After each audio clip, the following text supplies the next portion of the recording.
என்னாச்சுங்க? ஏதாவது பிரச்சனையா? சீதா, ஒரு தப்பான கல்யாணத்துக்கு வந்து நீயும் நானும் சமையல் வேலை பார்த்துக்கிட்டு இருக்கோம்.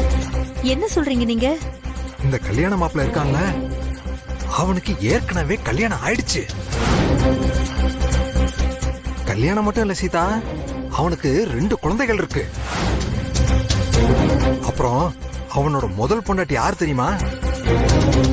இன்னைக்கு கிச்சன்ல ஸ்வீட்ஸ் எல்லாம் செஞ்சுக்கிட்டு இருந்தால பாரதி, அவதான் அவனோட பொண்டாட்டி.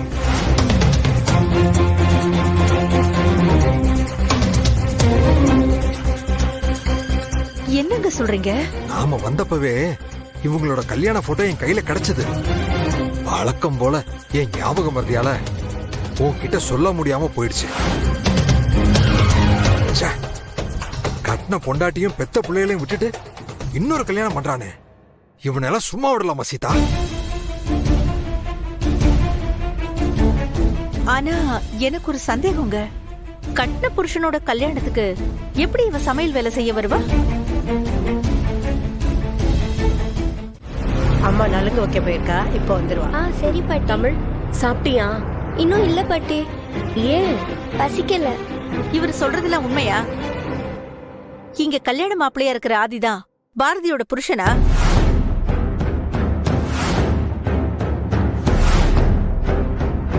என்ன அப்படி பாக்குறீங்க? எனக்கு ஒரு விஷயம் அடிக்கடி மறந்து போகும் தான். ஆனா இங்க வந்த உடனே ஆதியும் பாரதியும் மாலையும் கழுத்துமா இருந்த அந்த போட்டோவை பார்த்ததுமே அது அப்படியே நெஞ்சில ஆணி அடிச்ச மாதிரி பதிஞ்சு போயிடுச்சு.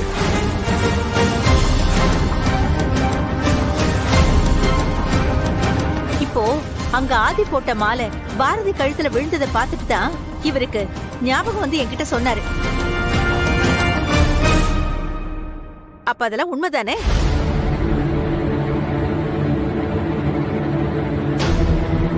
உங்ககிட்ட தான் கேக்குறேன், சொல்லுங்க. என்னங்க சொல்றீங்க? என் பொண்ணு அவ புருஷனை தார வாத்து கொடுத்துட்டு நிக்கிறாளே, அது சொல்றீங்களா? பொண்ணுக்கு 2 பிள்ளைய வச்சுக்கிட்டு போனா போட்டோன்னு அவளே ஏமாத்திட்டு நிக்கிறாளே, அத சொல்றீங்களா? கண்ணு முன்னாடியே தம் புருஷனுக்கு இன்னொரு கல்யாணம் நடக்க போதுன்னு தெரிஞ்சோம் எதையும் காட்டிக்காத மாதிரி எங்க கிட்ட நடிச்சுக்கிட்டு தனியா போய் அழுதுட்டு வராளே, அத சொல்றீங்களா? எதிரிக்கு கூட நல்லது நினைக்கிறவ என் பொண்ணு பாரதி. ஆனா இன்னைக்கு அவ துடிக்கிற துடிப்பையும் அவ படுற வேதனையையும் பார்த்தும் கூட அவ பேச்ச தட்டவும் முடியாம நாங்க தவிக்கிற தவிப்பு என்னன்னு தெரியுமா? நீங்க எதுக்குங்க தவிக்கணும்? அந்த திருட்டு ராஸ்கல் பொண்டாட்டி பிள்ளைய விட்டுட்டு போய் இன்னொருத்திய கல்யாணம் பண்ணுவான், அத பாத்துக்கிட்டு நீங்க தவிக்கணுமா? தாத்தா, அப்பாவை திட்டாதீங்க, அவர் ரொம்ப நல்லவரு. நல்லவர் தான் பொண்டாட்டி பிள்ளைங்களை விட்டுட்டு கல்யாணம் பண்ணுவாரா? அவனுக்கு இப்படி ஒரு பொண்டாட்டியும் புள்ளையும் இருக்கிறது அவனுக்கு தெரியாதுமா. அவ எல்லாத்தையும் ஒரு ஆபரேஷன் பண்ணி அழிச்சிட்டான். ஆபரேஷனா? ஆமாங்க, புருஷன் பொண்டாட்டினா இப்படிதான் இருக்கணும்னு உதாரணம் மாதிரி இருந்தவங்க தான் ஆதியும் பாரதியும். ஆனா யாரு கண்ணு பட்டுச்சோ இன்னைக்கு 2 பேரும் புருஷன் பொண்டாட்டியாவே இல்ல. மருந்து போட்டா இந்த காயம் ஆறிடும். ஆனா உன் மனசுல பட்ட காயத்துக்கு உன்கிட்ட மருந்து இருக்கா?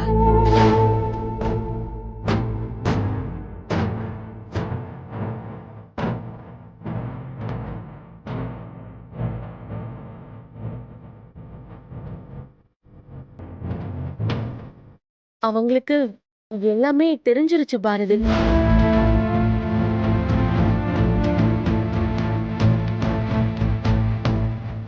அவங்க சொல்லல, நான் தான் கண்டுபிடிச்சேன். ஒரு பொண்ணு விட்டு கொடுக்காத ஒரே உறவு புருஷன் மட்டும்தான். நீ எப்படி இப்படி இருக்க பாரதி? சரி, போனா போகுதுன்னு எங்கேயோ ஒரு மூலையில நம்ம கண்ணுக்கு தெரியாம காதுக்கு கேட்காம நடந்தாலும் பரவாயில்ல. ஆனா இப்படி உன் கண்ணு முன்னாலேயே இன்னொருத்திய உன் புருஷன் கல்யாணம் பண்ண போறத பாத்துக்கிட்டு எப்படி உன்னால சும்மா இருக்க முடியுது? சீதா, சும்மா பேசிக்கிட்டு இருக்கிறதுல ஒரு அர்த்தமும் இல்ல. உடனே போய் கல்யாணத்தை நிறுத்துவோம் வா. தயவு செஞ்சு இப்படிலாம் பண்ணாதீங்க.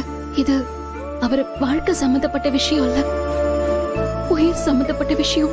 அம்மாடி, உன்னோட சேர்த்து 3 உசுரை விட்டுட்டு போய் கல்யாணம் பண்ண போறான்.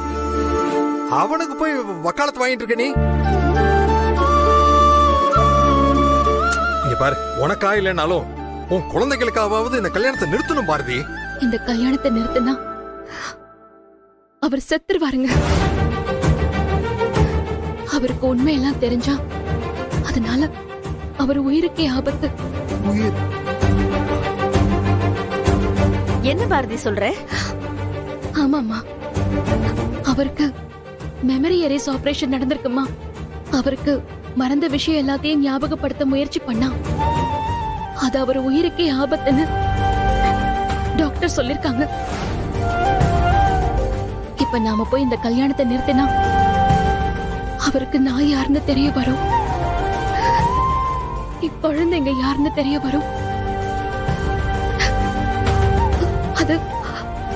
அது அவர் உயிரையே எடுத்துரும். நான் சொல்றேன்னு தப்பா எடுத்துக்காத பாரதி. உன் புருஷன் செத்துருவான்னு யோசிக்கிற நீ உன் வாழ்க்கையும் உன் குழந்தைங்க வாழ்க்கையும் என்ன ஆகும்னு யோசிக்க மாட்டியா? வாழ்க்கைய வாழ்றதுக்கு உயிர் வேணுமே. எனக்கு அவர் என் கூட இருக்கிறத விட அவர் உயிரோட இருக்கிறது தான் முக்கியம். அதுக்காக அவன் இன்னொரு பொண்ணை கல்யாணம் பண்ணிட்டு போறத கண்டுக்காம விட சொல்றியா? என்ன பொண்ணு? வேற வழி இல்லைங்க. இப்போதைக்கு இதான் ஒரே வழி.